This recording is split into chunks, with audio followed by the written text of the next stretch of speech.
안녕하십니까. 매의 눈으로 세상의 흐름을 읽어드리는 와이타임스 정세 분석의 추부길입니다.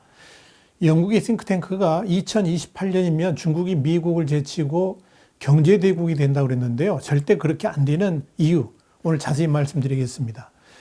영국의 싱크탱크인데요. 경제경영연구소가 세계 경제 순위표 보고서에서 중국이 코로나19의 경제 여파를 상대적으로 빨리 극복하면서 2028년에는 미국을 제치고 세계 1위 경제대국에 오를 것이다. 이렇게 전망을 했습니다. 블룸버그 통신이 25일 날 보도한 내용이 그렇습니다. 영국 경제경영연구소는 지난해 연말 발표한 보고서에서는 중국 경제 규모가 미국을 앞서는 시기를 2033년으로 전망했는데 코로나19로 1년 만에 그 시점이 5년 앞당겨졌다. 이렇게 발표를 한 겁니다. 이 CBR은 또 오는 2023년에는 중국이 고소득 국가로 진입할 것으로 내다봤습니다. 영국의 경제경영연구소가 이런 전망을 하게 된 가장 큰 이유는 지난 10월 말 열린 중국의 제19기 중앙위원회 제5차 전체회의에서 발표된 14차 5개년 계획, 이걸 계획을 이제 중국이 된 계획이라고 그러는데요. 2020년에서 2025년까지입니다. 그리고 2035년 장기 목표를 담은 건의 때문일 것입니다. 이 자리에서 시진핑 주석은 2035년까지 중국의 GDP 규모를 2배로 키운다는 장기 청사진을 내놨습니다. 이런 시진핑의 구상과 함께 오중전의 공보, 그러니까 커뮤니케는 국민 경제와 사회 각 영역에서의 세 가지 포인트를 제시를 했습니다. 그 첫 번째가 뭐냐면 2035년까지 1인당 GDP를 중등 선진국 수준, 그러니까 한 2만 달러 수준으로 끌어올리겠다는 겁니다. 현재 1만 달러를 조금 넘는 1인당 국민소득을 2만 달러 수준으로 증가시키려면 명목 GDP 기준으로 연평균 4에서 4.5% 최소 그 정도 성장은 해야만 됩니다. 결국 이 경제발전 성과가 앞으로도 중국 정부의 핵심 이익임을 보여주는 겁니다. 두 번째는 안보의 강조입니다. 공부에 전부 22번 언급된 안보는 국가경제안보, 발전안보, 식량안보, 생태안보, 사회안정, 사회안보 이런 다양한 분야에서 사용이 됐습니다. 중국은 세계가 100년 만에 대변혁기에 놓여 있다고 판단하고 있습니다. 그래서 어느 때보다 강화된 권위주의로 국가발전 전략을 추진해 나가겠다는 의지를 보이고 있는 겁니다. 그러니까 자유주의 시장 경제가 아니라 철저한 국가주도 경제로 전체주의적 가치관 주도의 그런 경제 성장을 이루겠다. 이런 의미입니다. 지금보다도 더 강하게 중국 인민들을 압박하겠다는 거죠. 세 번째는 인민의 아름다운 생활과 문화 강국 성장 강조입니다. 공부는 특히 교육과 사회보장 체제의 보완, 그리고 노령화 대응 같은 이런 정책 방향과 함께 국민의 자질과 수준 제고의 필요성을 언급하고 있습니다. 또 문화산업의 역량 개발도 강조를 했습니다. 소프트파워 배양이 선진국 진입에 필수적이라는 인식입니다. 이를 통해서 2035년에는 사회주의 최초로 선진국에 진입하겠다는 야심을 보여주고 있는 것입니다. 그런데 이런 중국의 야망이 과연 실현 가능할까요? 여기에 대해서 금융 전문가인 마이클 패티스 베이징대 교수는 중국의 이런 야망은 환상이다 이렇게 평가를 합니다. 우선 중국 경제가 앞으로 15년간 연평균 4.7% 성장을 해야만 시진핑의 꿈이 이루어질 수 있는데요. 지금의 중국 상황으로는 절대적으로 불가능하다는 것이 이 패티스 교수의 진단입니다. 지금의 중국 인구 구조가 급속하게 노령화하고 있는 데다가 엔트그룹의 마인 사태가 보여준 것 같이 공산당 독재 체제가 기업의 잠재력을 압박하는 정치 구조 아래에서는 달성 불가능한 목표다. 이게 주요 주장입니다. 특히 최근 코로나19를 전 세계에서 제일 먼저 극복한 중국이 경제 회복 속도를 높이고는 있습니다만 이 또한 매우 한쪽으로 치우친 경제 회복을 보이고 있다라고 분석을 하고 있습니다. 패티스 교수는 중국 정부가 올해 코로나19로 인한 경제 침체 극복을 위해서 대대적인 재정 투입 그리고 양적 경기 부양에 나섰는데 그래서 대외적으로는 상당히 빠른 경제 회복을 보이는 것 같이 이렇게 보여주고 있지만 사실 거의 모든 회복세가 경제의 공급, 그러니까 생산에 의존하고 있다는 점을 지적했습니다. 반면 경제의 수요 측면은 극도로 약하다는 겁니다. 다시 말해서 사람들이 물건을 많이 만들긴 하는데 그만큼 물건을 모두가 많이 사지는 않고 있다는 겁니다. 특히 이 소비를 많이 하는 사람들은 이전에도 새 차를 사고 비행기를 자주 타던 그런 부자일 것이라는 분석입니다. 여기에다가 미국과 중국의 디커플링에 따라서 이런 앞으로 이제 기술 격차 심화도 상당히 빚을 거 아니겠습니까? 이런 것들이 중국의 생산성 약화 그리고 이 성장의 둔화 이거 불가피하다는 겁니다. 국제 신용평가사 S&P 예측이 그렇습니다. 그런데 이런 외부의 지적보다 중국 공산당 스스로 자신들이 세운 그 목표들이 사실상 힘들 것임을 밝히고 있는 거 이걸 우리가 주목해 봐야 됩니다. 지난 9.5 기획, 여기서 기획이라는 게 뭐냐면 제9차 경제개발 5개년 계획, 이걸 9.5 기획이라고 합니다. 이 이래로 항상 경제성장률 목표치를 정해왔었습니다. 9.5 기획에서는 8.0, 10.5 기획에서는 7.0, 11.5 기획에서는 7.5, 12.5 기획에서는 7.0, 그리고 가장 최근인 13.5 기획에서는 6.5% 이상이라는 수치를 제시했었습니다. 그런데 이번 14.5 기획에서는 그동안의 관례를 깨고 이런 목표치를 제시하지 않았습니다. 왜 그래요? 불가능할 거니까. 어려울 것으로 보이니까 그런 거죠. 중앙위원회는 5중 전의 결과를 담은 회의자료, 그러니까 공보를 통해서 세계는 100년 만에 대격변을 겪고 있다 그러면서 국제 환경이 갈수록 복잡해지고 불안정성과 불확실성이 뚜렷이 커졌다라고 밝혔습니다. 구체적으로 말씀드리자면 미국의 경제 봉쇄와 코로나19 때문에 전망이 불투명하다는 겁니다. 그래서 경제 성장률 목표를 구체적으로 제시하지를 못했다는 겁니다. 그 말은 단적으로 2035년까지 국민소득 2만 달러 목표치 자체가 그저 단순한 희망 수치일 뿐이지 전혀 근거가 없는 허상이라는 걸 말해줍니다. 물론 공식적이지는 않습니다만 비공식적 경제 성장률 목표치는 가지고 있습니다. 이건 정부가 아니라 중국의 각종 싱크탱크들이 내놓는 수치입니다.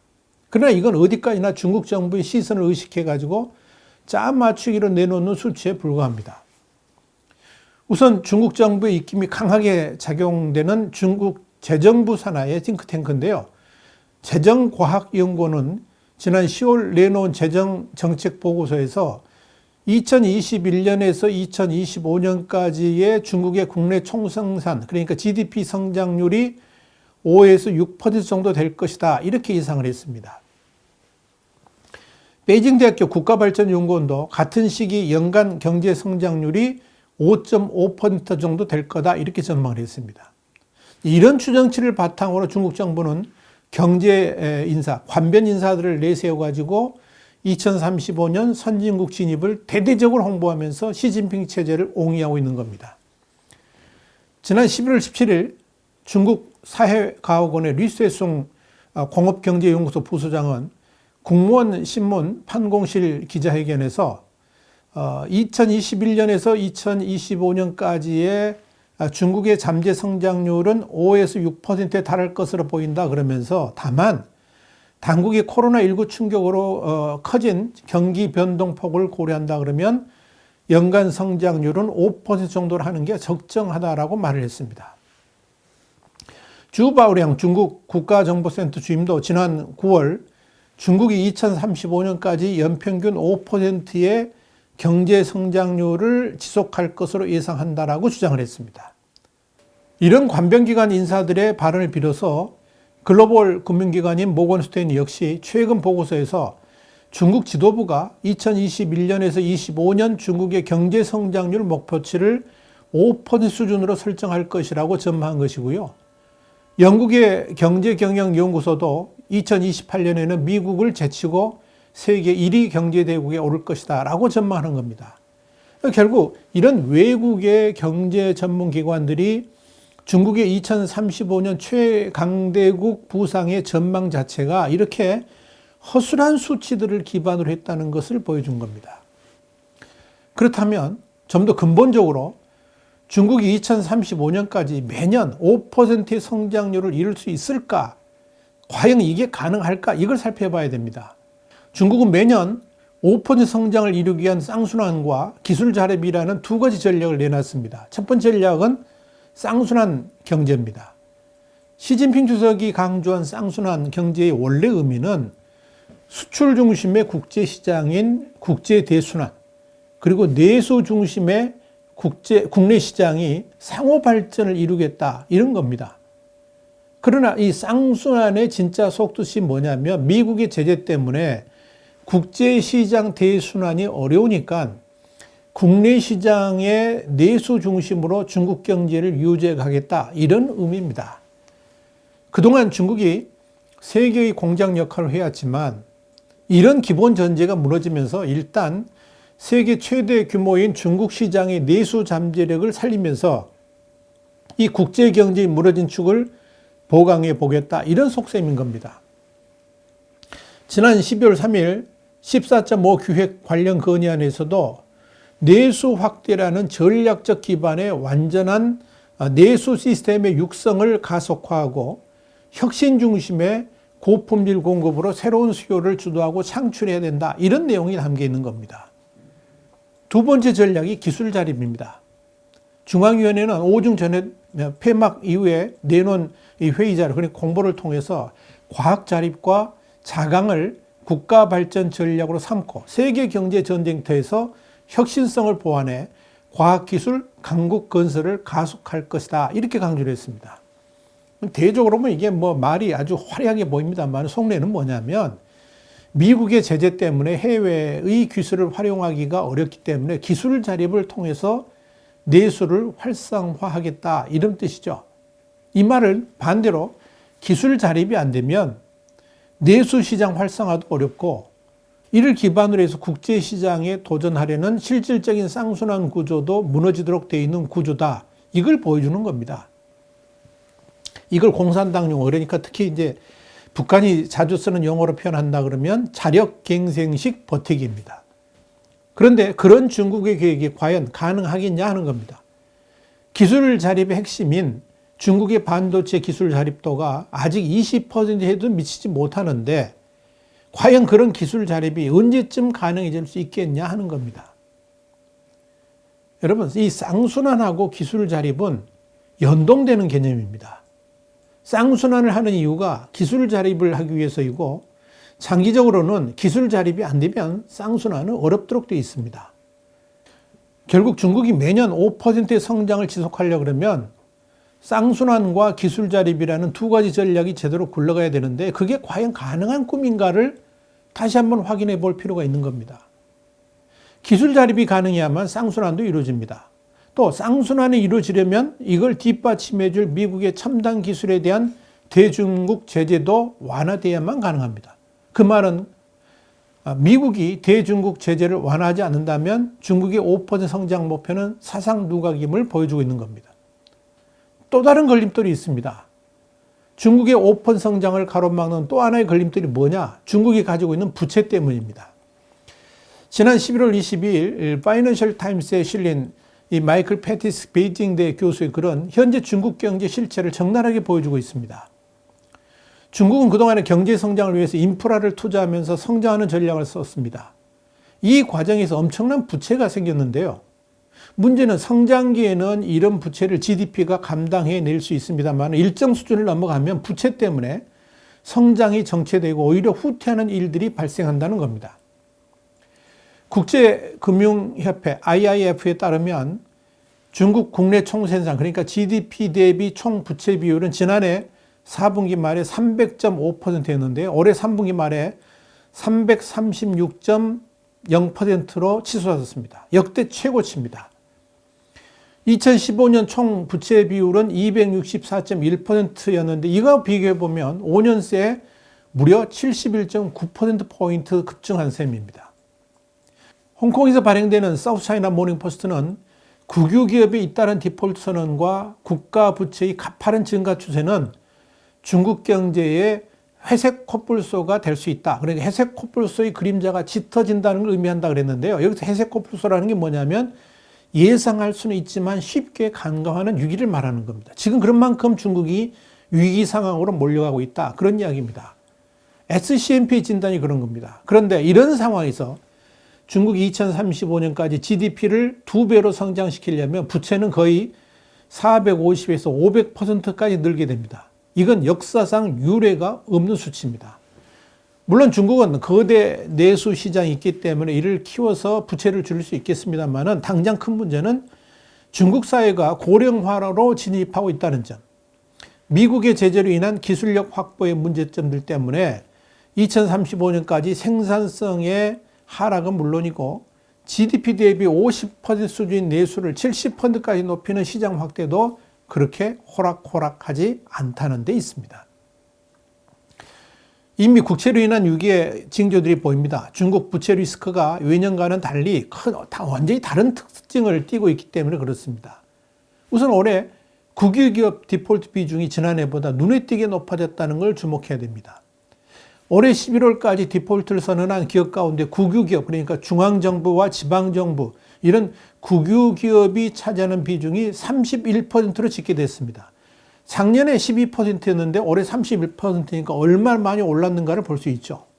또 하나의 중요한 특징은 반도체와 같이 중국 당국이 집중적으로 육성하고 있는 산업에서 국유기업 디폴트가 발생하고 있다는 점입니다.